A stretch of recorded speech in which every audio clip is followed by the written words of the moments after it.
Lors des dernières années, nous avons donc livré un certain nombre de sites labellisés, soit HPE, soit THPE, ou BBC plus récemment, avec des systèmes un peu performants. Chaque opération a eu, on va dire, une fiche d'identité particulière sur les systèmes qui ont été mis en place. Bon, je dirais qu'aussi ces systèmes qui ont été mis en place ont bénéficié de subventions, donc il y a eu un certain nombre de choix techniques, technologiques, qui ont favorisé des orientations sur les projets de neuf. On a surtout, évidemment, sur un certain nombre d'outils et technologies nouvelles, identifié des dysfonctionnements techniques. On a surtout voulu évaluer les causes des surcoûts des charges, parce que c'est ce qu'on a observé et c'est la réclamation que les locataires nous avaient fait remonter. Et on a essayé de travailler sur des modélisations, des solutions techniques ou des méthodes à privilégier, à défaut de pouvoir aujourd'hui imaginer une industrialisation totale de toutes ces nouvelles technologies. Bien, alors voilà, juste pour vous dresser un tout petit panorama des sites qui ont été réalisés, enfin, ou des systèmes qui ont été mis en place. Un certain nombre de sites ont bénéficié de PAC avec chaudière gaz. Un certain nombre de sites ont bénéficié de chaudière gaz individuelles. Et puis un certain nombre de sites ont bénéficié de raccordement à des réseaux de chauffage existants. Les systèmes ECS ont été différents, soit par des ballons électriques, soit par de l'ECS collective, soit par du solaire collectif et de l'appoint par gaz collectif, soit une chaufferie gaz commune avec existant plus solaire collectif, des solaires et appoints en individuel gaz, et évidemment aussi des raccordements sur réseau urbain. Bon, c'est souvent le cas d'ailleurs dans des villes comme Paris ou des grandes villes où il y a des réseaux de chauffage urbain sur lesquels aujourd'hui nous allons être tenus de nous raccorder au titre du règlement de la ville.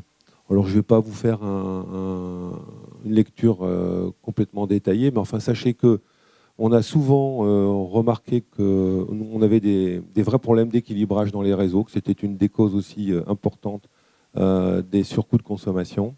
Des problèmes de réglage, des problèmes de pompe, notamment sur l'ECS, des problèmes de régulation à mettre en place. Bon, voilà, c'est souvent, aujourd'hui, je pense qu'on a un souci qui n'est pas forcément au niveau de la conception, même encore que j'y reviendrai, mais au niveau surtout de l'installation, où là on est aujourd'hui face à des entreprises qui ne sont peut-être pas au niveau de performance attendu par rapport aux objectifs du Grenelle, notamment du BBC. On a pu analyser, identifier un certain nombre d'immeubles. Alors vous voyez sur la gauche les immeubles qui sont en neuf, et vous voyez là où ce n'est pas indiqué évidemment, où c'est blanc, les immeubles qui ont été réhabilités.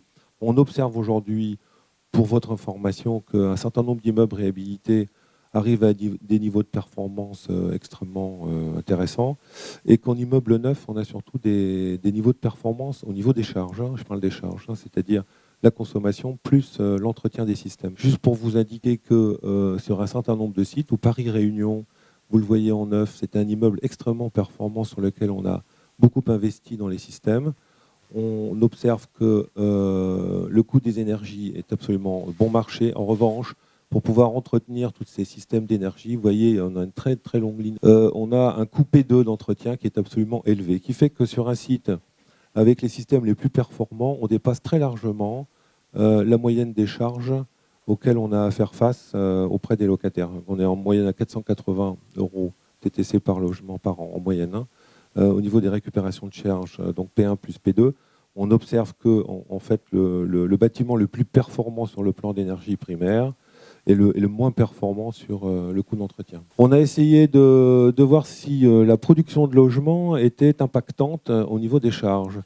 On n'a pas observé vraiment de cohérence, on n'a pas trouvé de corrélation immédiate. On a mesuré que pour un des sites de moins de 30 logements, on a un surcoût de charge, mais ce n'est pas significatif. Au-delà de 50 ou 80 logements, on n'a pas forcément une baisse des charges par un effet d'échelle. Voilà. Qu'est-ce que je pourrais vous montrer aussi ? On pourrait aussi vous indiquer que sur les bulles rouges, les sites, voilà. Regardez au niveau des charges cumulées, chauffage et ECS, qui sont en tout élec, qui sont en rouge. On voit que les charges totales, finalement, ne sont pas plus élevées que sur des immeubles qui sont en énergie primaire avec des chauffages gaz ou avec des pompes à chaleur. Donc on voit que là-dessus non plus, il n'y a pas de corrélation immédiate. Juste pour vous indiquer les types de systèmes de production de chauffage et d'ECS utilisés, on observe que lorsqu'on a une chaufferie collective ECS plus chauffage avec pompe à chaleur ou solaire thermique, on arrive à des niveaux de charge relativement raisonnables. Donc vous voyez cette bulle qui contient Villegrand, Saint-Denis, Rueil et Godard. Une fois qu'on a des chaudières individuelles avec solaire thermique, on a quand même une évolution des charges qui est là pour le coup un peu significative. Je ne parlerai plus de Paris-Réunion qui a été évoqué tout à l'heure. Il est évident que si nous nous raccordions, et ce qui a été le cas sur une opération à fosse, sur un réseau de chauffage existant, et notamment c'était le nôtre, évidemment là on est sur un niveau de performance qui est relativement élevé. Les locataires payent peu de charges et on a en plus un système performant sur le plan de l'enveloppe. Alors qu'est-ce que je pourrais vous montrer? L'impact de la qualité de l'enveloppe du bâti sur la performance globale. Bon, là, j'oserais dire qu'il y a un peu de corrélation, c'est-à-dire que plus l'enveloppe du bâtiment est performante, on l'aurait tous deviné, mais fallait-il encore le mesurer? On se rend compte qu'évidemment les charges sont beaucoup moins élevées. Il faut limiter les besoins énergétiques lors de la conception des bâtiments en accentuant la performance de l'enveloppe. Donc ça, je viens de le dire. Éviter évidemment les ponts thermiques. Mais ça signifie qu'aujourd'hui, quand même, à RT 2012, parce qu'il y a une chose auquel on ne s'attendait pas, c'est qu'on arrive très facilement à faire du BBC sans isoler par l'extérieur. Alors, à un moment donné, on s'était interrogé sur cette question-là. On peut isoler toujours par l'intérieur de manière assez performante, mais surtout en installant des rupteurs thermiques. Il faut évidemment davantage privilégier le chauffage collectif pour des opérations de plus de 30 logements. Le solaire thermique est à retenir uniquement pour les petites opérations, les maisons par exemple. Il faut que la production d'ECS ne pénalise pas la performance globale de l'installation.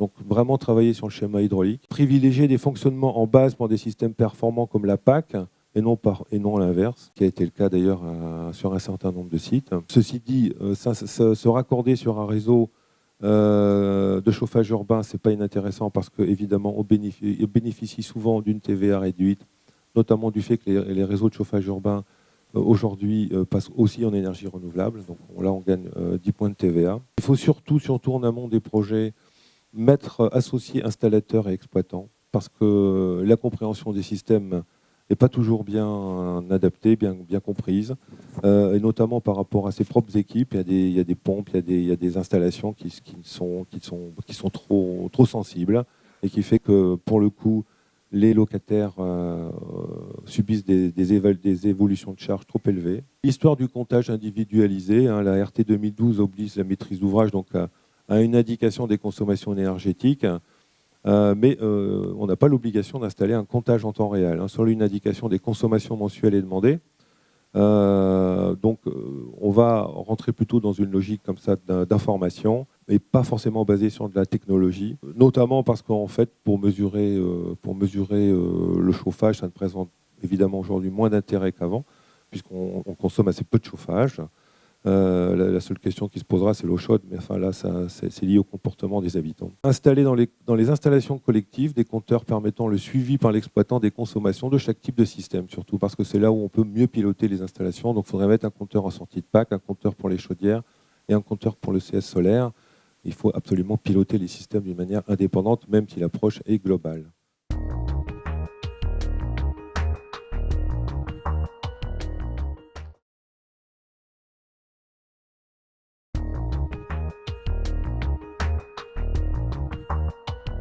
Je souhaitais parler tout particulièrement de la transition énergétique, puisque cette loi a été adoptée pendant